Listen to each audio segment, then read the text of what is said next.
Need your daily fix on mixed martial arts? We're going to kind of recap Bellator 155 from UFC 198. Who's who? Kind of a controversial decision. And who's not. I couldn't figure out why, and then it hit me. Well, don't you fret, because Golden State Media Concepts got you covered. Get your daily dose of MMA podcasts. Everything from the UFC, Bellator Fighting Championship, Extreme Cage Fighting, Invicta Fighting Championship, and so much more. Join us as we talk about some of the biggest names in mixed martial arts. We've got you covered here on Golden State Media Concepts MMA Podcast.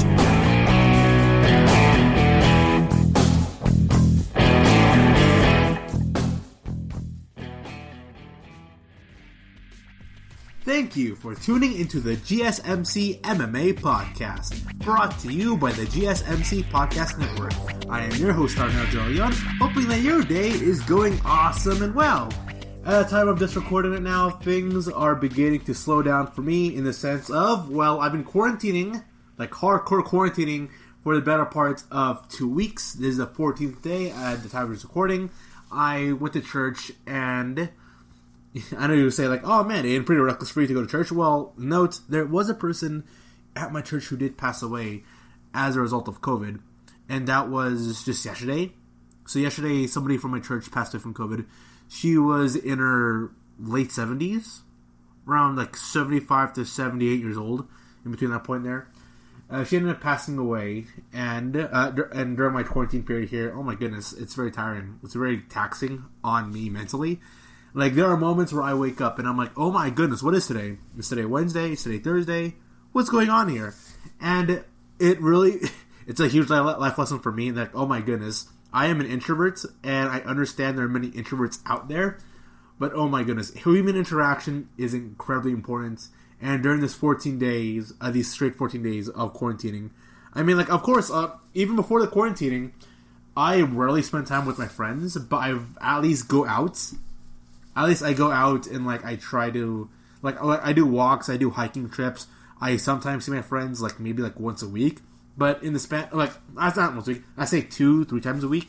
But doing this hardcore quarantining stuff, oh my goodness, it makes you really appreciate, you know, spending time with people. And I miss going to the gym. I miss hanging out with my friends.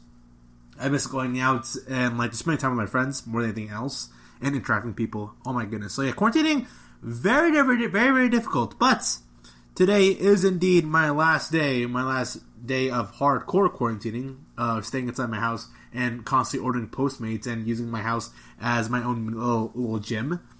I got my weights going on. Like, I'm doing push-ups and sit-ups. I'm trying to do, like, routines inside my house, and it ain't working all that well because it's not the same. Because I usually watch TV while working out, and at some point I end up getting distracted from the TV show, or I get distracted. Like, it's just, it's very difficult. It really is. I know some people have converted their house as a gym. I've done it, but it's difficult for me to go in continually in a consistent manner, be able to do it. So yeah, gym house sucks. Stay safe. Be close to your loved ones, and when I say be close to your loved ones, I mean, like, maintain a loving relationship with them. But, you know, remain 6 feet away. Alright then, one of my church congregation members, they passed away as a result of COVID. Another one of my friends, like, she just got pregnant, and the person she was with was tested positive for COVID. So, yikes, huge yikes there. So, you know, let's just hope that everything goes out well. 2021 right now is currently in a rocky start, but with the 14th day, things are winding down, and I was super happy that I get to cover this UFC event here. So for the past 2 weeks, I've been covering a lot of one championship fight events and looking to Bellator and UFC news. But for today, though, I'll be discussing UFC on ABC. This was not a UFC pay-per-view event. It's UFC on ABC, Holloway versus Kattar. Max Holloway versus Calvin Kattar was the main event. We also had Carlos Condit versus Matt Brown. Santiago, I'm going to butcher his name incorrectly. Santiago Ponzinibbio versus Jiangliang. Joaquin Buckley versus Alessio Di ChiricoToday, along with Pueblo Solano against Dusko Torovic. I've been butchering all these names wrong. I get it, but this card was certainly amazing. It was awesome. From beginning to end here, note, every fight... Okay, so the first 3 fights of this card ended up not even going past the first round. So the first fight, which is Serrano against Todorovic, that fight ended by vicious... By the way, these 3 knockouts were all, like, knockout of the night. Like, oh my goodness, how can you make an argument for here? So Serrano ended up knocking out Todorovic. In the first round, 4 minutes and 48 seconds in, this guy was just 12 seconds away from coming out of it. Joaquin Buckley, who most notably is known for his... Like, him and Chaos Williams are, without a doubt, 2 of the most scariest middleweights right now in the UFC.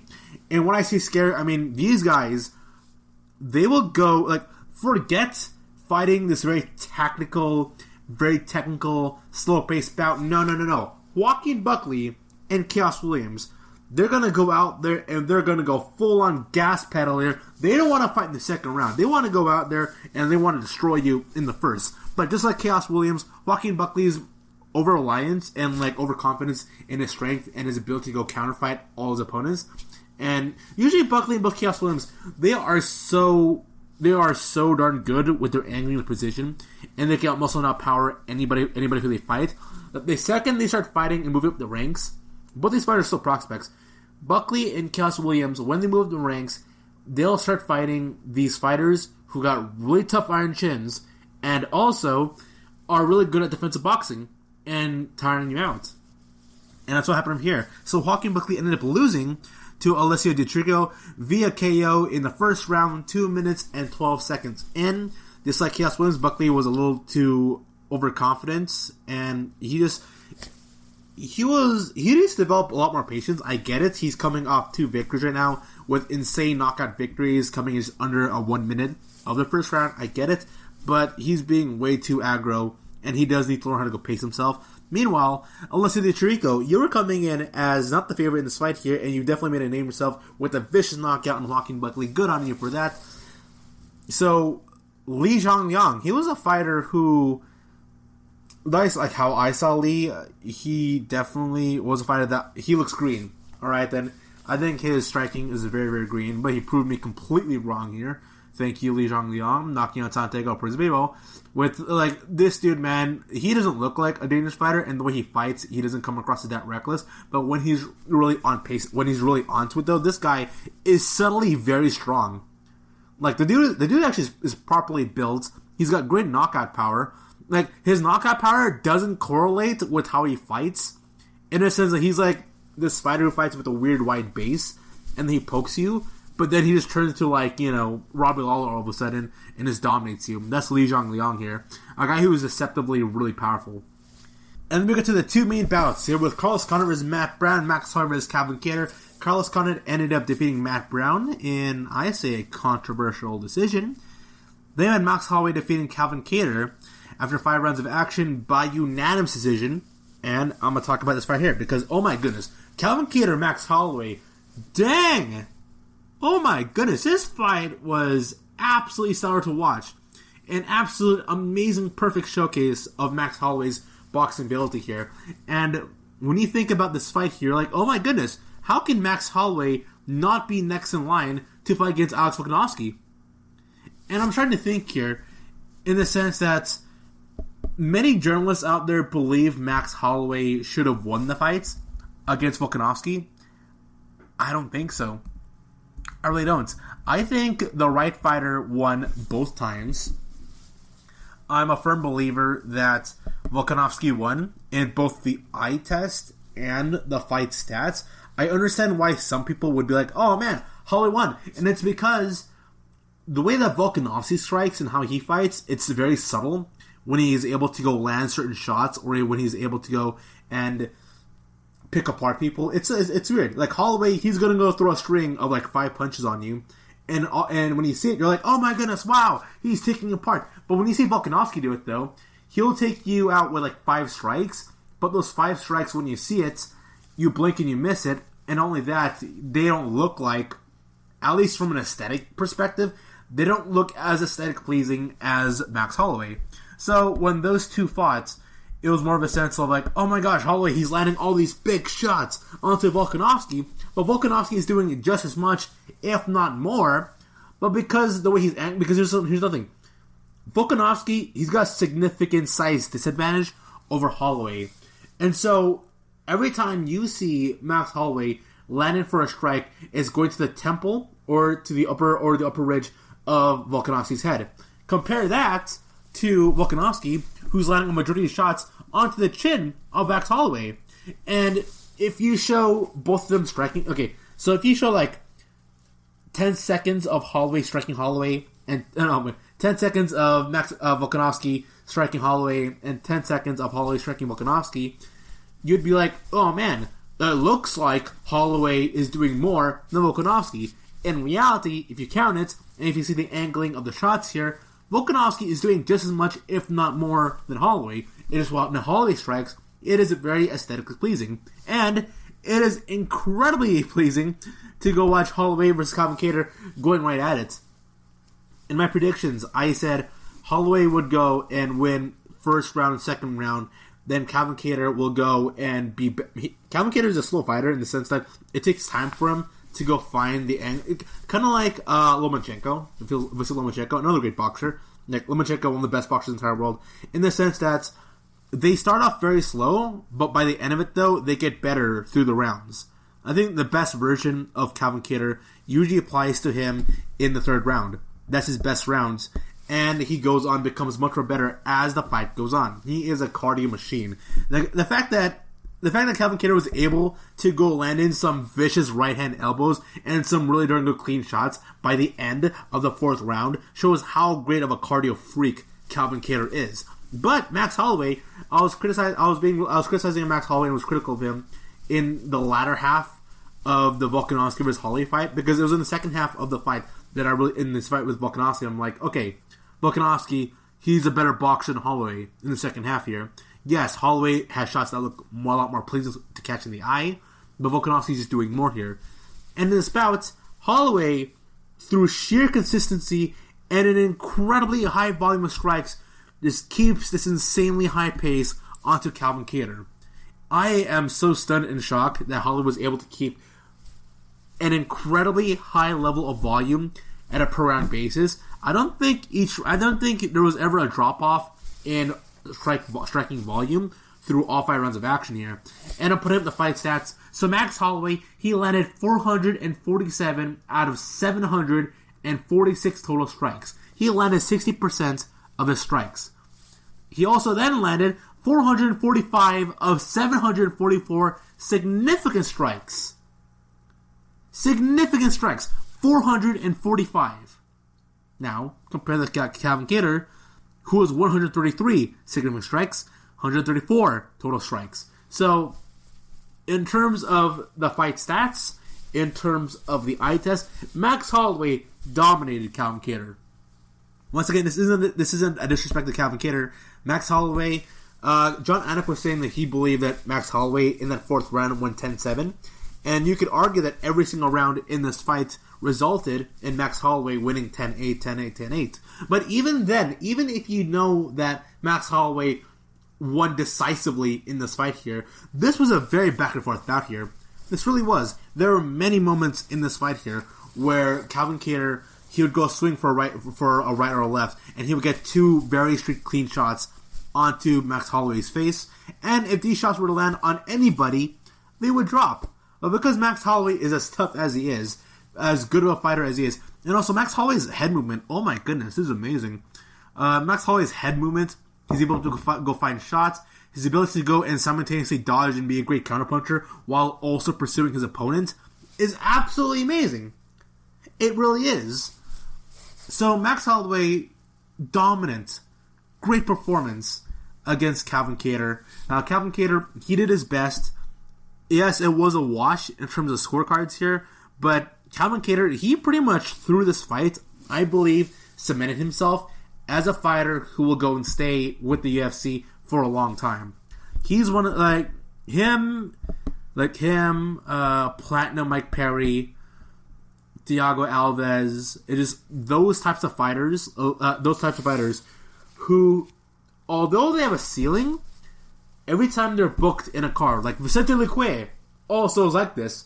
And Daniel Cormier, after this fight, he said, oh my goodness, wouldn't it be awesome if we saw Vicente Luque versus Calvin Kattar?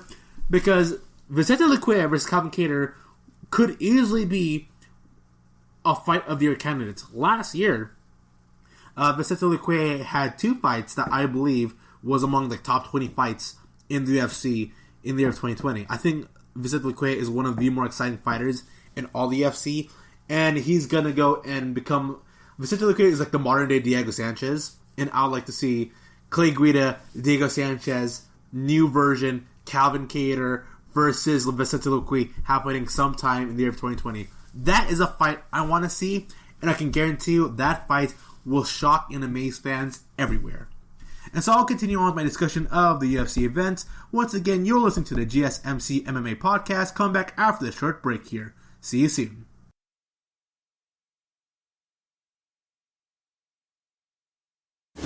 Check out the show built around the women of MMA. From the UFC to the extreme cage fighting, we got the fights covered. Listen. It's the Golden State Media Concepts Women's MMA Podcast. The latest news of upcoming fights, discussions of previous matches. Join us as we talk to and about the biggest names in women's mixed martial arts, past, present, and future. When it's the women's fight game, you know where to listen to. The Golden State Media Concepts Women's MMA Podcast. This is your ultimate stop for everything sports. The Golden State Media Concepts Sports Podcast. Should I say more? From the NFL, MLB, the NBA to MMA, it's all in here. The Golden State Media Concepts Sports Podcast. Listen now. And we are back. Once again, I'm discussing UFC on ABC, the first UFC card for the year of 2021. It was an awesome show from top to bottom here. Absolute wars, stellar knockouts here. And the main event was absolutely amazing. Some people are going off to say that this already is a fight of the year candidate, and I kind of agree. But then again, I'm kind of in the same boat as Rose Namajunas in the sense that if a fight is like one-sided, is it really like fight of the year? So, if there's not that much defense happening, because Rose Namajunas, I still like why she doesn't believe Joanna Jędrzejczyk versus Jiangliang Li was fight of the year, was because there was very little defense happening in the first place, coming in from both fighters. It was 2 fighters going all offense, and that's how it is with Holloway versus Calvin Kattar. Like, this fight was just all offense, no defense. It was absolutely stellar and fun to watch, but, you know what? I understand as to why some people won't say this is not a fight of the year candidate, but it's really darn good. It was incredibly fun, and I enjoyed watching it. I really do. And also, it sucked because I was about to miss it. I keep forgetting for UFC Abu Dhabi shows, their events happen at 12 p.m., not at 8 or 6 p.m. like I'm normally used to. So, watching the show here, I'm like, oh my goodness, I was about to miss it. I missed the prelim, sadly, and I'm going to go and try to cover the prelims when I can next time I get to the podcast. But for now, I'll be talking about this UFC event here, the main card. The co-main event was Carlos Condit versus Matt Brown. Alright then, so I said early in this podcast that this was a controversial finish, in the sense that the fight was decided via unanimous decision, and one could argue that Matt Brown should have won this bout here.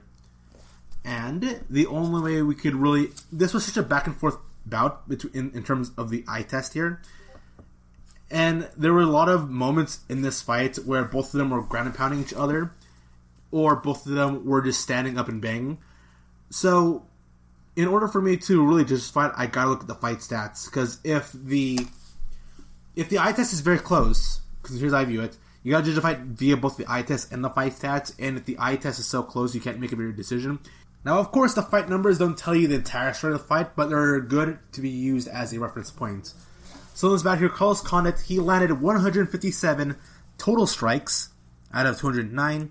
He landed 39 of 88 significant strikes.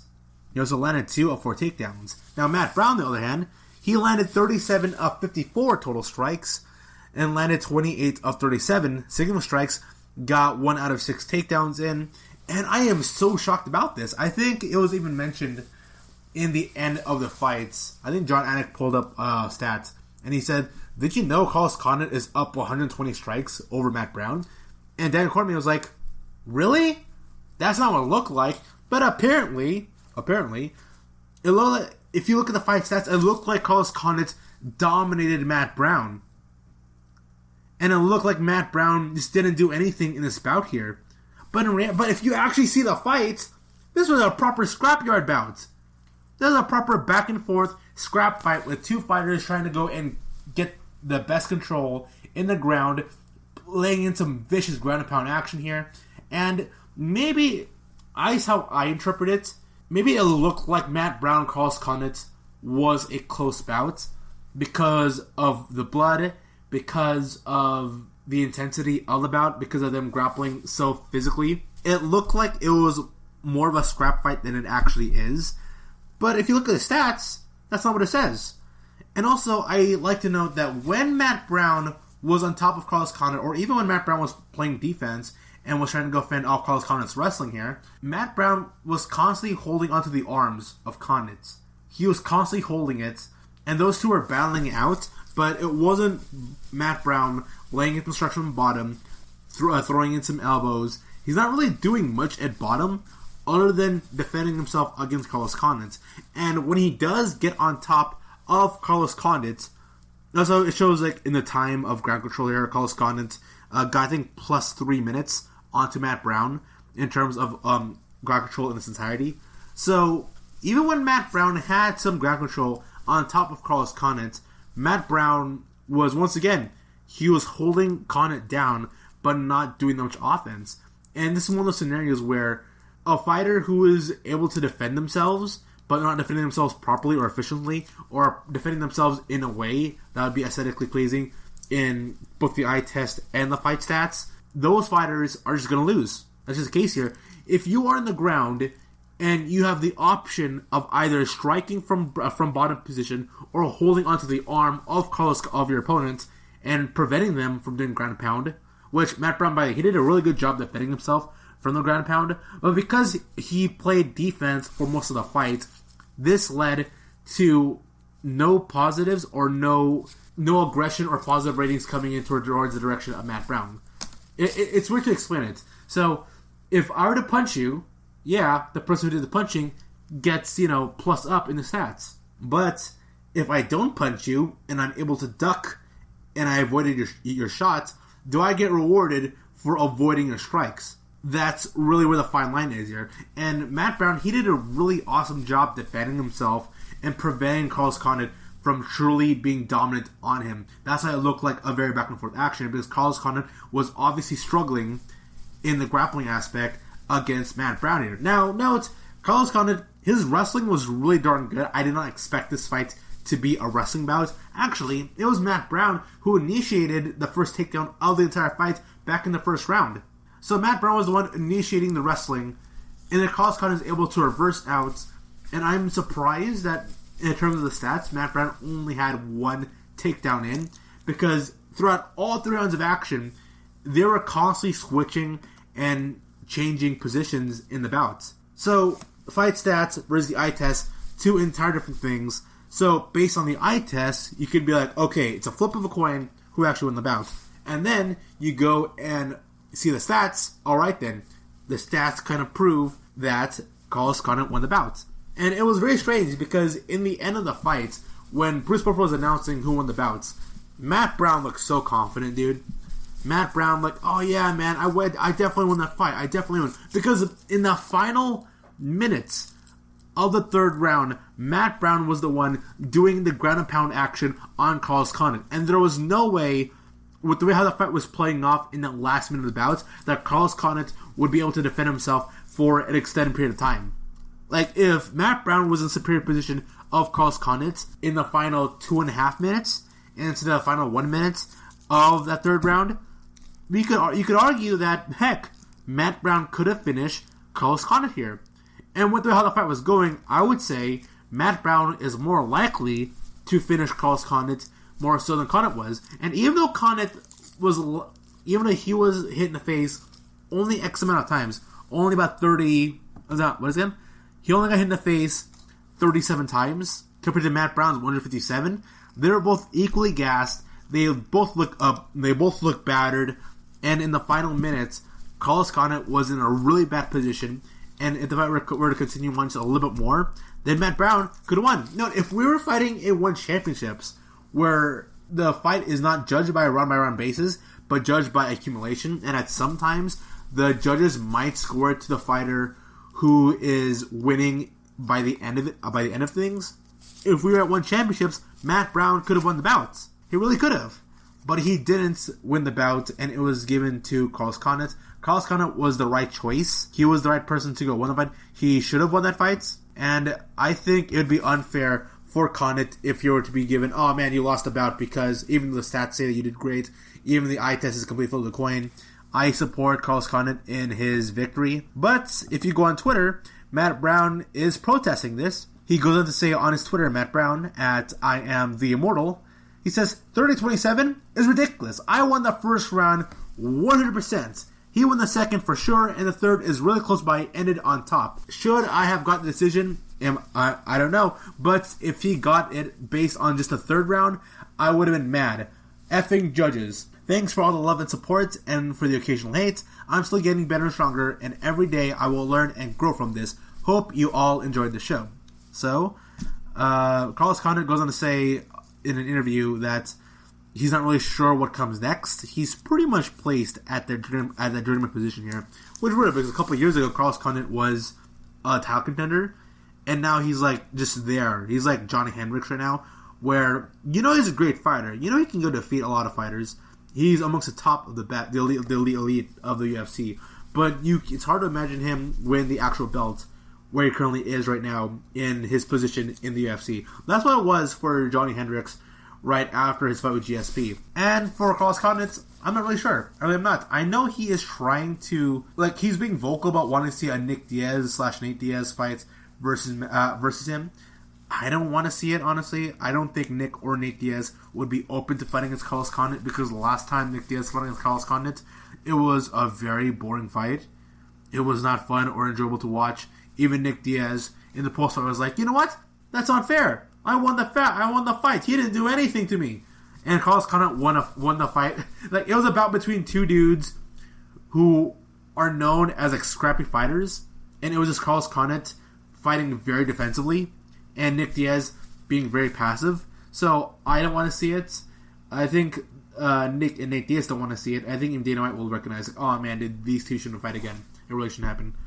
Matt Brown, do I think he's sort of right? Well, I do believe, without a doubt, Condit won second round. And the reason why Matt Brown believes he won the first was, yes, he did have ground control on Carlos Condit in the first round, initiated a takedown, did some good ground and pounding here. But when Carlos Condit was able to flip him over, and it was Matt Brown playing defensively, Matt Brown was just holding onto the arm of Carlos Condit, and he was doing an awesome job defending himself, but he couldn't get himself back up, and it didn't look like he was even winning in terms of positional battle when he was on the bottom position. So, yeah, at face value, it looked like Matt Brown was winning in the first round, just because of that takedown and him laying some ground pound here.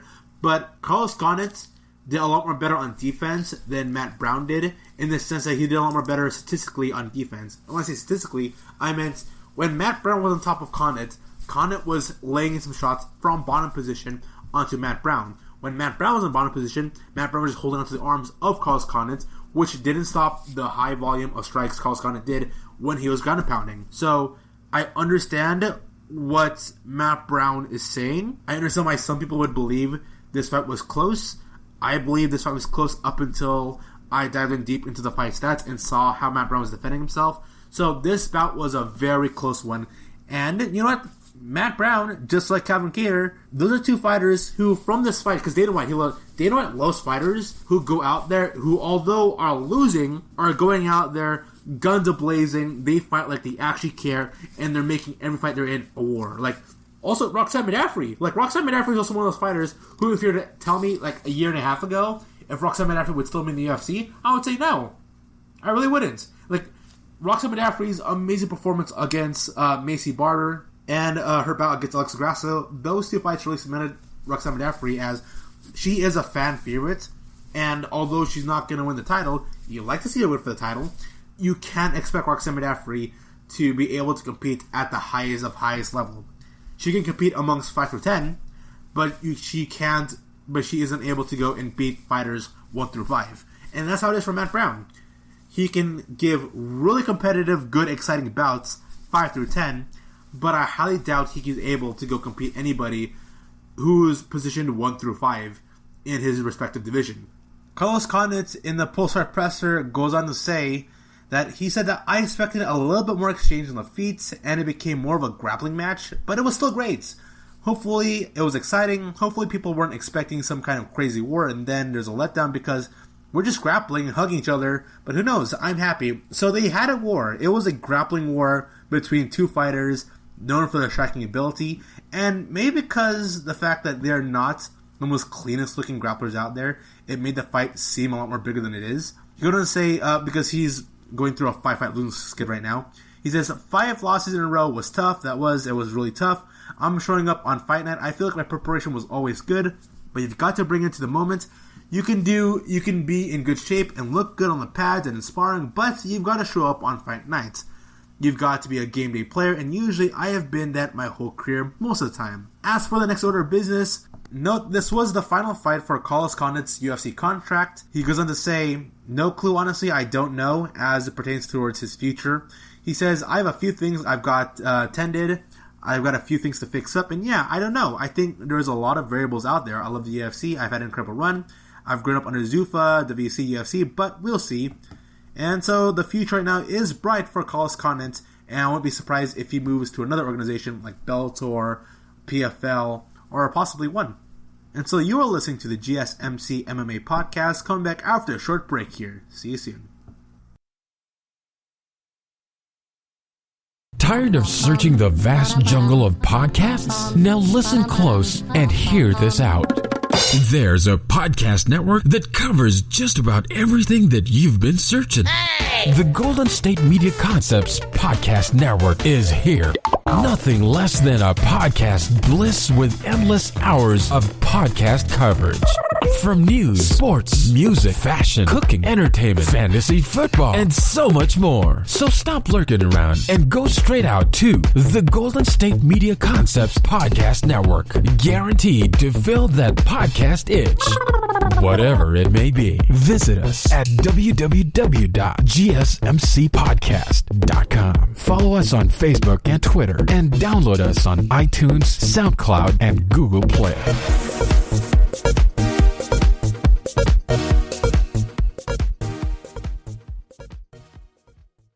This is your ultimate stop for everything sports. The Golden State Media Concepts Sports Podcast. Should I say more? From the NFL, MLB, the NBA to MMA, it's all in here. The Golden State Media Concepts Sports Podcast. Listen now. And we are back. And so once again, Max Holloway, he's trying to go and put his name out there saying that he should go fight for the title yet again. And I believe he might fight for the title if Brian Ortega defeats Alex Volkanovski coming up on March 27 of 2021.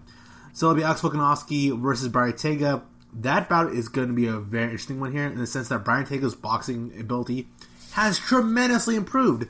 Amazingly, his fight against Chang Sung Jung was an entirely different Brian Ortega that we've ever seen. The huge issue with Brian Ortega when he fought against Max Holloway was that Ortega was a stellar grappler, but his striking ability was nowhere near the level of Max Holloway. And then we see Ortega box Chang Sung Jung in an absolute masterclass of boxing. Ortega, he really proved himself as being a fighter who revitalized himself. He was mostly known as, okay, this guy, he's going to go in there, he's going to tap you out. Now it's like, okay, now this guy, he can tap you out, but he's good enough as a striker to go and dominate his opponents. He was able to defeat Chang Sung Jung, who was a top 5 fighter upon defeating him. So, Brian Ortega, he's going to be facing Alex Volkanovski. Who do I think will win in that bout there? The truth is, Volkanovski should defeat Ortega. He should. But I wouldn't be surprised if Ortega wins off the basis that it's a small sample size of Brian Ortega striking. Because prior to Ortega having those great striking bouts against Holloway and Chang Sung Jung, yes, he KO'd Frankie Edgar, but I still wouldn't. But I think it's more of a case of him finding the right shot and like Still, Ortega defeating Frankie Edgar, one of the biggest upsets ever in UFC history. It was something that I was shocked about. But even then, I was like, okay, you were able to go knock out Edgar, but I still don't think your striking is on point enough to be good enough to fight against Holloway. And he ended up losing to Holloway. Then he ended up developing into a better striker, an even more better striker against Chang Sung Jung. So Ortega versus Volkanovski, if Brian Ortega puts it all together, he should, in theory, defeat Alex Volkanovski, because on top of Ortega's striking ability, I believe Ortega's jiu-jitsu ability is better than Volkanovski's wrestling. So this truly is a coin flip on who could potentially win in this bout here. Volkanovski, easy, the more faster fighter out of the two. And I think Ortega is a little bit more slow-footed compared to Max Holloway. That I wouldn't be surprised if Volkanovski is able to go and just try to go and find the right angling of shots, which he can do. Ortega is a precise striker, and he is able to go find angles that no one else can see, which led to him knocking out Edgar and him finding some good spots as it pertains to his fight against Holloway. So Ortega versus Volkanovski, my money is on Brian Ortega. Yeah, I'll put that there. I think in the striking, Volkanovski defeats Ortega, which leads to Ortega shooting for a takedown on Volkanovski. And I think Ortega's jiu-jitsu is much better than Volkanovski's wrestling, which will lead to Ortega winning the bout via submission in like the 4th round or early 5th. That's my prediction. I don't see a knockout happening. I really don't. If there's any fighter who would finish each other off, it'd have to be Ortega finishing off Volkanovski. I don't see Volkanovski knocking out Ortega. I just don't see it. I really don't. I think Ortega is a cardio freak, and his durability is so good that I can't see Volkanovski knocking him out or even submitting him, which leads to it's either Volkanovski winning the fight by decision or Ortega winning the fight via stoppage in the 4th or 5th round via either a late KO or a submission. But if Ortega wants to go defeat Volkanovski, I think Ortega really has to prioritize on his grappling. Yes, Ortega, he's developed his boxing tremendously. He is an absolutely stellar boxer, but I still don't think he's in the same category as Max Holloway. And because of that, I don't think he'll be in the same category of Alex Volkanovski. So Ortega's grappling, the grappling ability of both these fighters, to me, will be the main key as to who will be the winner of their bouts. Also, as I look down the rankings here, Zabit, he did not fight at all in the year of 2020. And it's very upsetting because right now, Zabit is one of those fighters who, if you had asked me 2 years ago, will he be able to compete for a title 2 years down the line in the future? You'd be like, well, of course, he should. But right now, with Zabit being inactive this past year, I can't expect Zabit at some point this year competing for a title. But one thing I can see will be Zabit versus Yair Rodriguez. Oh my goodness, that fight will be absolutely stellar to go watch. It will be two fighters, two renowned, unique strikers going at it. It might probably be the closest thing we'd have to a martial arts bout. We got two fighters starting like spinning wheel kicks, drop kicks, tornado kicks, spinning back fists. Oh my goodness, there'll be a lot of spinning going around here. And we got two high-level expert strikers going at it. That's a fight, as a fight fan, I would love to go see in the UFC. Zabit right now, he's 6-0 in his UFC run. Yair Rodriguez is 8-1 in his UFC run. So it would make sense right now to book Alex Volkanovski versus Brian Ortega. Their fight coming up in March. Winner of that bout is going to fight against Max Holloway. I know Max Holloway, he lost twice to Alex Volkanovski, but it's hard not to give Holloway the next title shot considering how great of a performance he's had. Also, when you look underneath that, Yair Rodriguez, he defeated Jeremy Stephens, and Jeremy Stephens is definitely not a fighter you would say, like, oh man, if you beat Jeremy Stephens, you would definitely land for a title fight. No. Jeremy Stephens, he's not even ranked top 12 in the UFC's featherweight rankings. I know Jeremy Stephens at one point was that guy, but it's hard to reward Yair Rodriguez for, hey, you defeat Jeremy Stephens, you should be rewarded. I don't really think so. And Zabit has been inactive in the year of 2020, and last defeated Calvin Kattar. So, with the way how things go right now, it should be Zabit versus Yair Rodriguez. Winner of that bout is going to be the winner of the Max Holloway versus championship bout versus champion at some point in the end of 2021. So those fights are lined up. Expect either Yair Rodriguez or Zabit to go fight for the title sometime early next year. Maybe. That is maybe. If not the very latest, late of 2022. one fight that I'm incredibly hyped for the most weirdest reasons. We got Ryan Hall fighting against Dan Ige.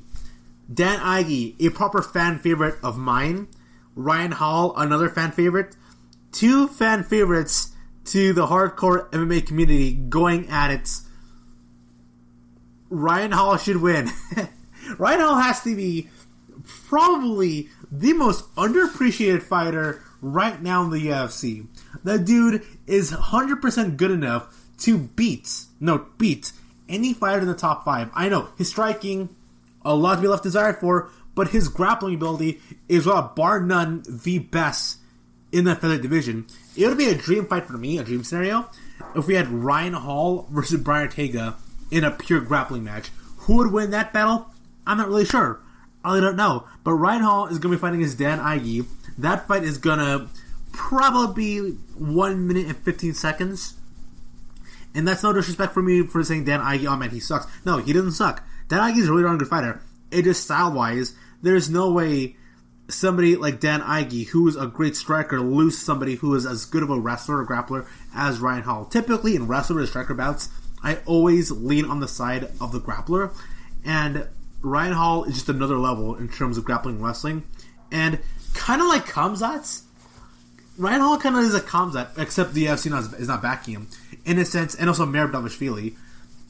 You got these fighters here who are not ranked, who are definitely good enough to compete amongst the top 5, but no one wants to fight these fighters unless you're desperate for a paycheck or you're just inactive right now and there's no other fighters right now currently within the rankings who want to fight against you. But we got Dan Ige.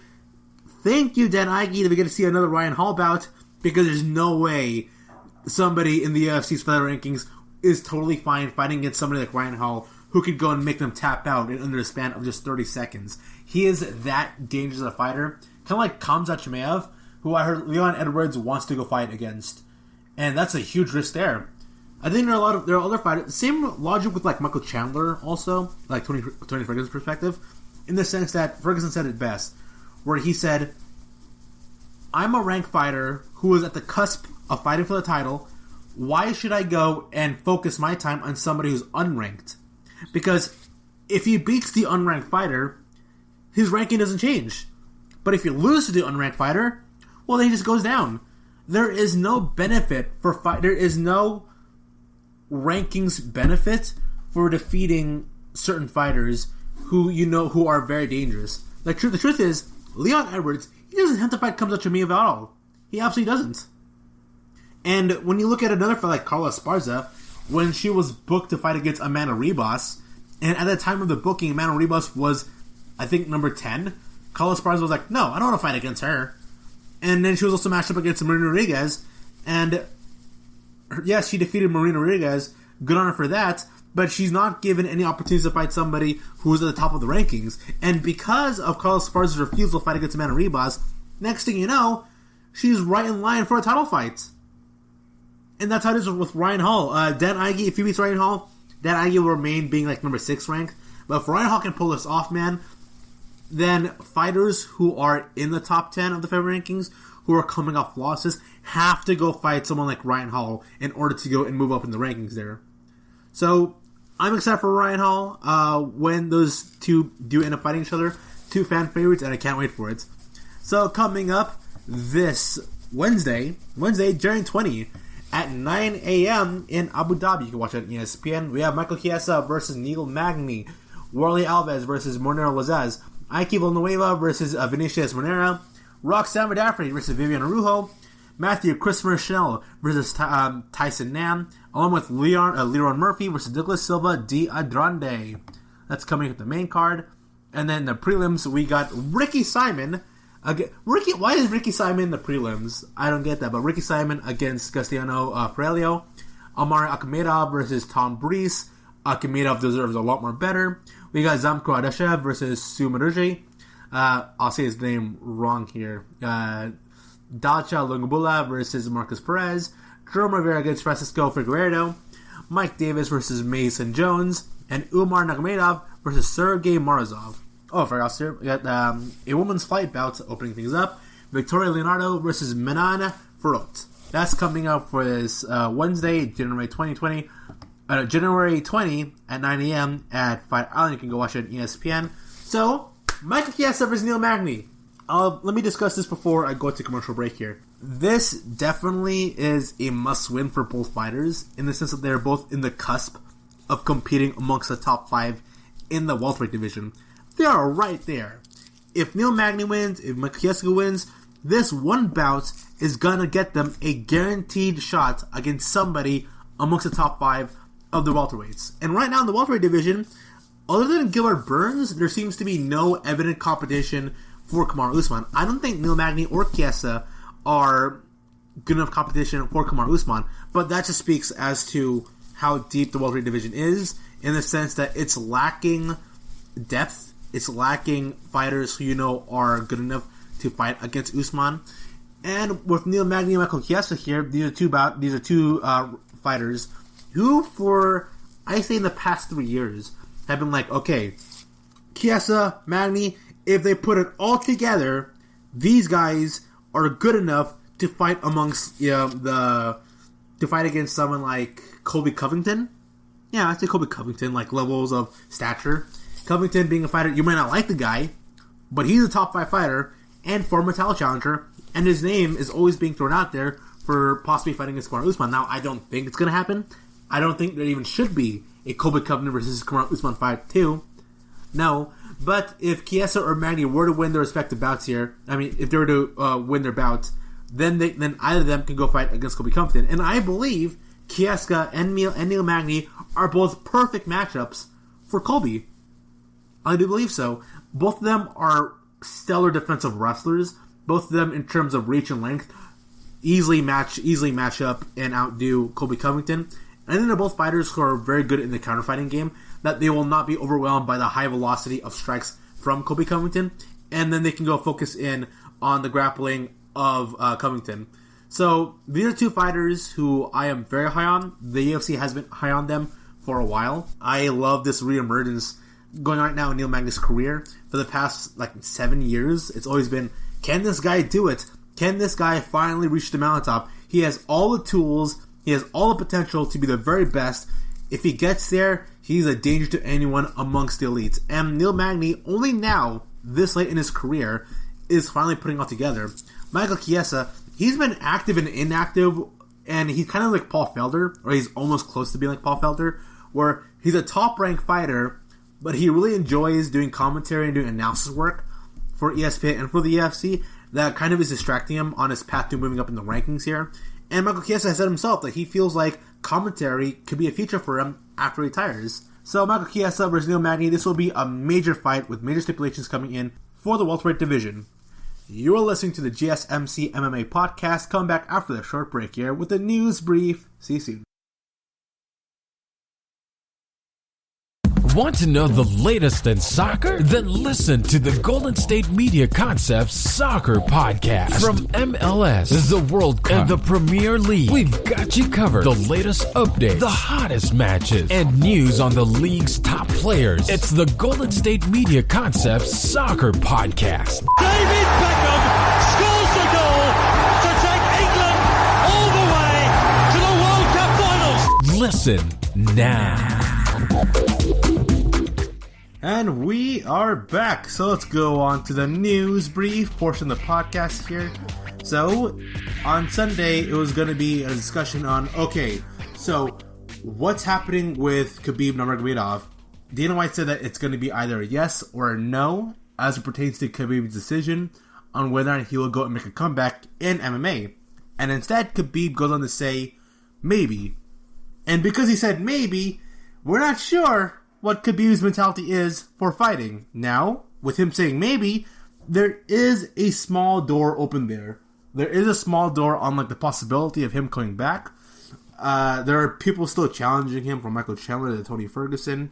Conor McGregor, when he was interviewed on the Mac Life on what his perspective is on Khabib Nurmagomedov, Conor goes on to say that he thinks that Khabib is running away, that he's skirting away, that he doesn't want to go fight Conor. But also, Conor McGregor, he says he's open to fighting other people beyond than just Khabib.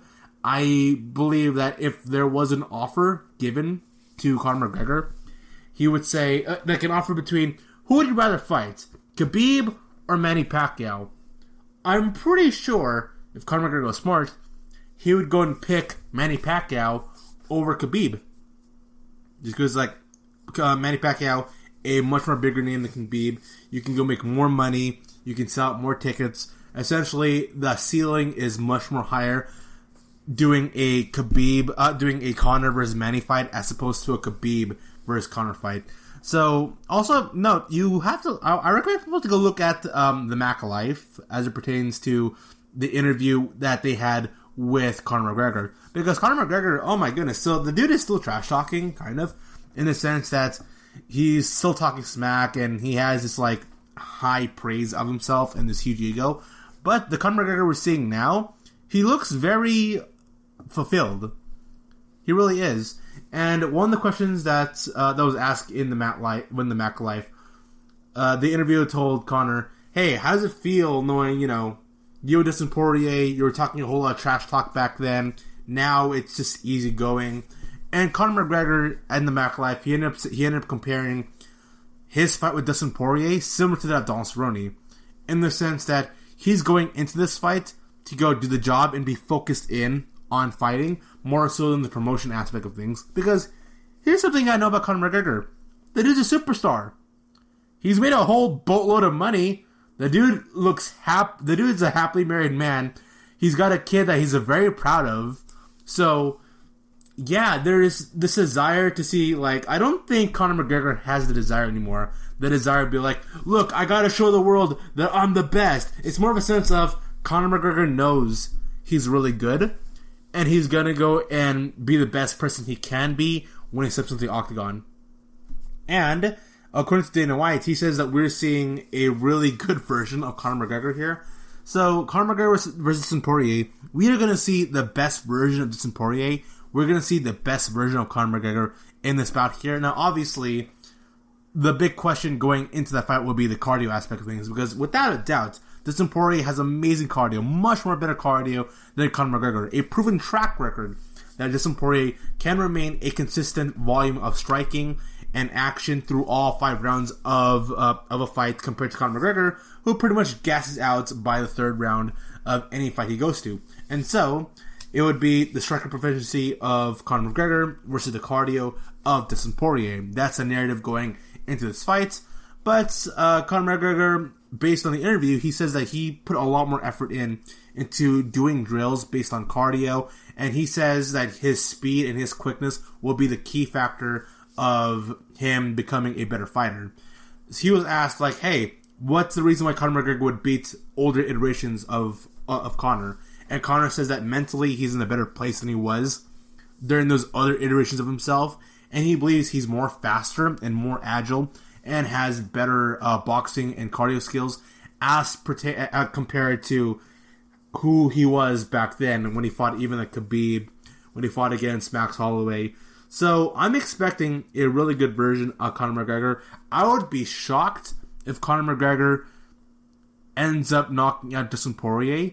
Now, I thought to myself when it was Don Cerrone versus Conor McGregor that it wouldn't end a knockout. I was proven wrong there. And even though it makes logical sense for me to say, like, all right, McGregor, Dustin Poirier, this will be an all-out war going through all five rounds of action. It's hard to imagine Dustin Poirier get knocked out again by Conor McGregor, considering how much Dustin Poirier has developed and become a better fighter in the past couple of years. So it's hard to imagine Poirier get knocked out again, but it was hard for me to imagine Conor McGregor knocking out Don Cerrone, considering where Don Cerrone was at that point fighting against Conor McGregor. So, you know what? In the world of mixed martial arts, anything can happen. Anything can happen. I'm excited for that bout. That bout will be the first UFC pay-per-view of the year. It'll be taking place once again January 23rd at Abu Dhabi.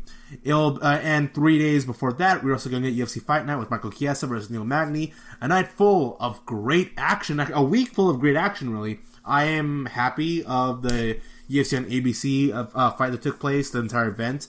Prelims were kind of slow, but the main card, like as it stands out, was really darn impressive. Very fun, full of high-octane action, and it was very easy to digest. Because at some UFC cards, you look at the main card, and you're like, oh my goodness. So that fight will be the skippable fight. that fight will be the good fight, that fight will be the bathroom break fight.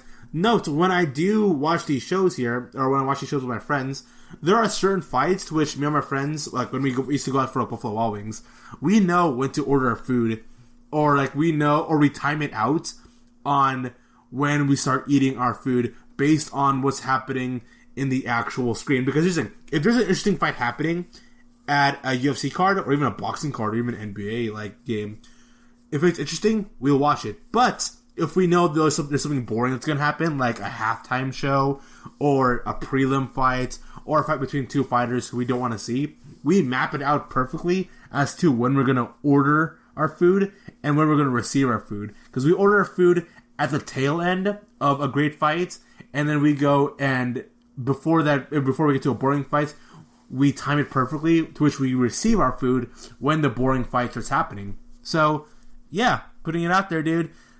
I'm happy for the UFC and ABC show, an entire card full of fun action, and I'm happy for that. Not all cards can do that, but UFC and on ABC, it was able to do so. And so, sadly, I got to report on some sad news here. So, it is coming in from MMA Junkie, written in by Dave Doyle. Headline, UFC pioneer, early fan favorite Paul Varelanes dies after battle with COVID-19. A fan favorite from the UFC's tournament days died Saturday. Paul Varelanes, a popular 6'8" fighter named the Polar Bear, died after a month-long battle with COVID-19, according to multiple posts on his Facebook page. A person close to Varelanes' family confirmed his death to MMA Junkie. Varelanes was only 51 years old. Yikes. Varelanes was infected with COVID-19 in early to mid-December. Varelanes, who posted a Facebook post at his condition worsened, had been in medically induced coma at Emory University Hospital in Atlanta. A few days after Varelanes' final update, UFC co-founder and Hall of Famer Art Davie announced he was on the respirator and in coma. So, this is coming in from J.S. Snowden. So, he's reporting in on the actual post here, and it's really sad. He says, so Varelanes says he is officially positive due to COVID, and he's fighting through this. The kidney punches and issues happening with his body is continually just eating him up, and it gets really disappointing. It really does. He got diagnosed with COVID. He is urging the MMA world to go pray for him, and people have prayed for him, but sadly, it wasn't enough for Varelanes here.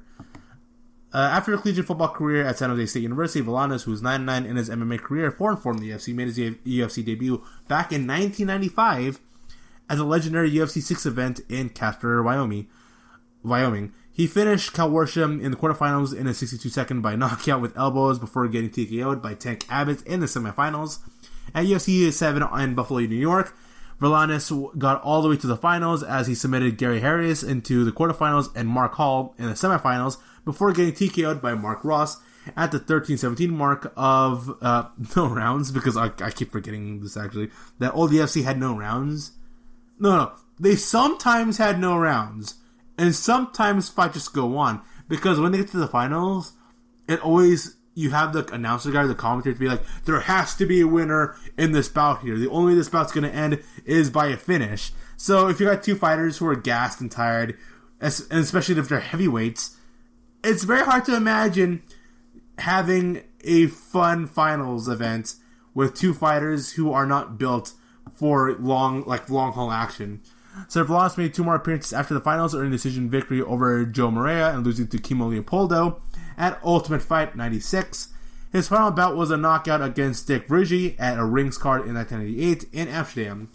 Varelanes was also dubbed in pro wrestling, making a 1996 appearance in the infamous ECW promotion in Philadelphia. Notes that is very interesting. That actually does make some sense. UFC was pretty underground at the time, and I remember growing up, especially during like the mid to late 90s period, as it pertains to mixed martial arts, it was so underground that it was definitely within the same realm and boats of ECW. Remember, during the 90s, pro wrestling and mixed martial arts were overlapping with one another, in the sense that, WCW having Tank Abbott's character in WCW was like he was a fan, like he was a total like marquee fanboy for this fake boy band wrestling group.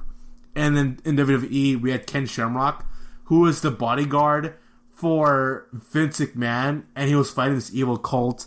So it made sense for ECW to get Varelanes. It would be a lot more better if ECW got Kimo Leopoldo, But, you know what? That's a pass. That was in the 90s. I'm surprised that Rollins was in ECW. I'm going to look into that, actually, because I want to see, like, what did he exactly do at ECW?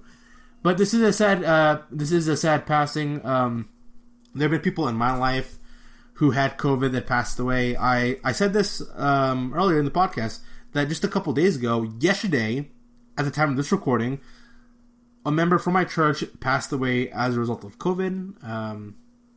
There are members of my congregation who currently have COVID. I am happy that none of my friends and family members had COVID. One of my friend's sisters had a haircut. Probably like, I don't know if public hair salons are still a thing, but she had a haircut, and the barber was tested positive for COVID.